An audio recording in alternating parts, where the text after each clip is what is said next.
Hello friends, welcome back to your channel. आज हम पढ़ने जा रहे हैं health insurance chapter 5 policy forms और क्लॉजेस के बारे में। इसमें हम क्या पढ़ने वाले हैं? इसमें हम हेल्थ इंश्योरेंस कॉन्ट्रैक्ट के बारे में पढ़ेंगे, हेल्थ इंश्योरेंस के प्रपोजल फॉर्म के बारे में जानेंगे, पॉलिसी क्लॉजेस के बारे में जानेंगे जो कि वेरियस हेल्थ इंश्योरेंस प्रोडक्ट्स में रहते हैं, और उन पॉलिसी क्लॉजेस के बाद हम जानेंगे कि कॉमन क्लॉजेस क्या रहते हैं।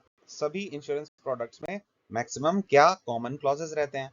ठीक है, तो ये हमारा आज का वीडियो रहने वाला है। नेक्स्ट इसमें देखिए कि हेल्थ इंश्योरेंस कॉन्ट्रैक्ट होता क्या है। बेसिकली एक हेल्थ इंश्योरेंस कॉन्ट्रैक्ट एक ऐसा कॉन्ट्रैक्ट है जो कि कॉन्ट्रैक्ट लॉ और हेल्थ इंश्योरेंस कॉन्ट्रैक्ट दोनों के प्रिंसिपल से बंधा हुआ है।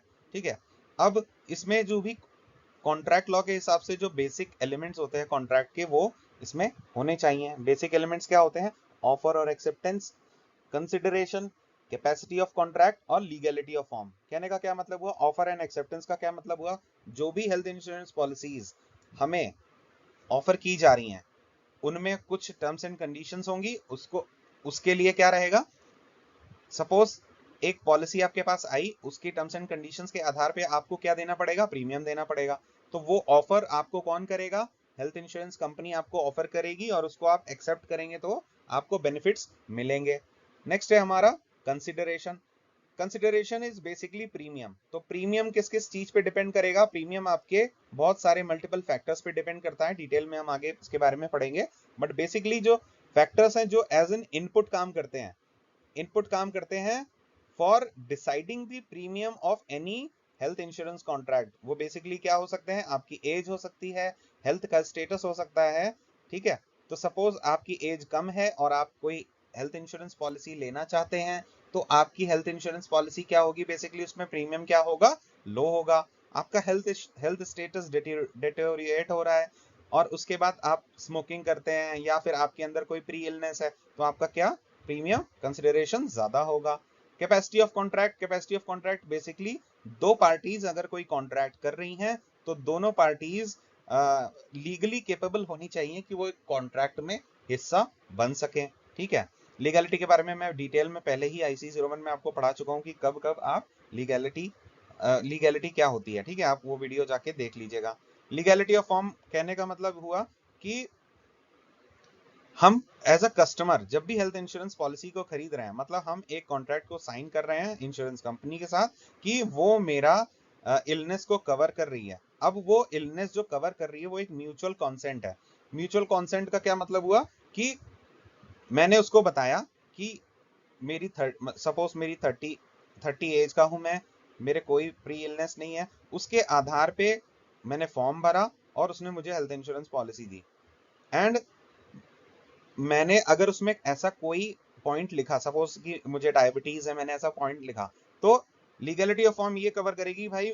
हो सकता है कि कंपनी एग्री ना हो कि मुझे डायबिटीज को कवर नहीं देना है या मेरे को एक्स्ट्रा प्रीमियम लेके देना है। तो before entering into any contract, the form जो हम भर के दे रहे हैं, इंश्योरेंस पॉलिसी दे रहे हैं, तो लीगैलिटी का कहने का मतलब हुआ कि हम दोनों के बीच में एक म्यूचुअल कॉन्सेंट है। हमें ऐसा नहीं होगा कि मैंने फॉर्म भरा और मुझे लग रहा है कि मेरी ये इलनेस कवर है, बट कंपनी को लग रहा है कि उसने ये फॉर्म में ये चीज भरी जिसकी वजह से मैं उसको ये कवर नहीं दे सकता। So that should be a mutual consent. Mutual consent नहीं होगी तो आपका जो फॉर्म है वो भरने के बाद भी आपकी प्रॉपर आपको पॉलिसी इशू नहीं हो पाएगी।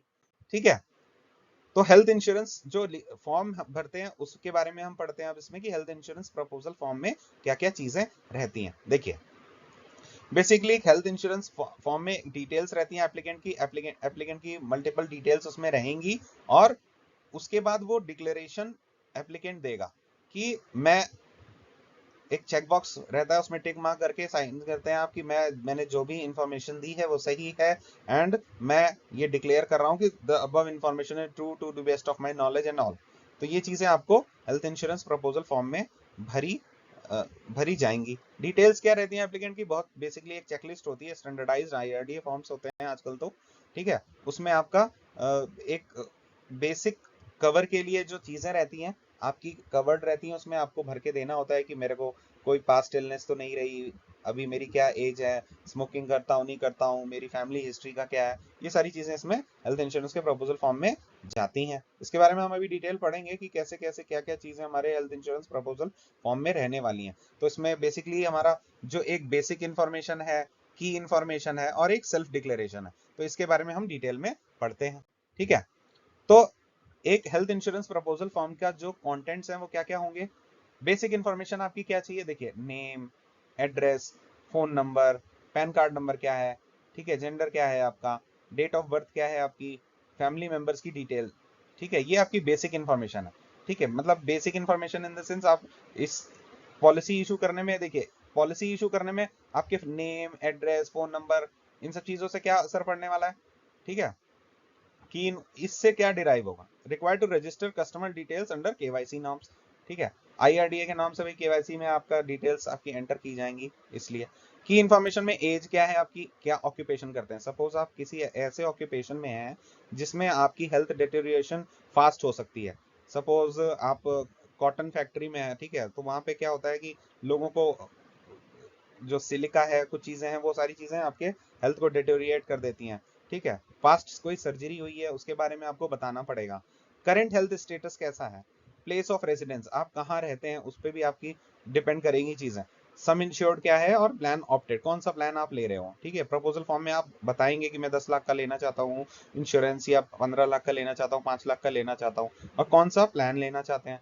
अच्छा, ये सारी चीजें हम लेके हो रहे हैं कि हमने ये की इंफॉर्मेशन ली, उसके बाद तो ये डिसाइड करेगा कि हम पर्टिकुलर कस्टमर को ये पॉलिसी इशू कर सकते हैं या नहीं कर सकते हैं। ठीक है, रिक्वायर्ड टू डिसाइड एक्सेप्टेंस और rejection of the proposal and calculate premium, अगर कर सकते हैं तो कितने प्रीमियम में हम ये पॉलिसी दे सकते हैं। इसके बाद देखिए self declaration by the applicant, अभी मैंने बताया था इससे पहले कि डिक्लेरेशन भरा जाता है तो उसमें क्या रहेगा, specific questions about any existing illness in various systems of the human body. Suppose आपके हार्ट से रिलेटेड कोई प्रॉब्लम तो नहीं रही है, किडनी से रिलेटेड तो नहीं रही है, लंग से रिलेटेड तो नहीं रही है। अब ये क्यों लिया जाता है, required to record the detailed facts for the contract and decide the medical examination is required. अगर आपने ऐसा कुछ लिख दिया तो मेडिकल एग्जामिनेशन होगा। मेडिकल एग्जामिनेशन क्यों होगा, सपोज आपने बोला कि मेरे किडनी में कुछ प्रॉब्लम है, तो किडनी से रिलेटेड हो सकता है कि आपको उससे रिलेटेड कोई डिजीज हो, आपके निकला ना हो, इसलिए मेडिकल एग्जामिनेशन की नीड पड़ सकती है। आई होप जो कंटेंट्स हैं हेल्थ इंश्योरेंस प्रपोजल फॉर्म के वो आपको क्लियर हो गए हैं। ठीक है, नेक्स्ट हम बात करेंगे कि इस वीडियो के लिए अभी इतना ही रखते हैं। Thank you for watching, please like and subscribe the channel. Chapter 5 के लिए detailed video common indemnity clause के लिए अभी मैं फिर से डालूंगा, एंड उसमें हम बाकी का चैप्टर कवर करेंगे। Okay, thank you.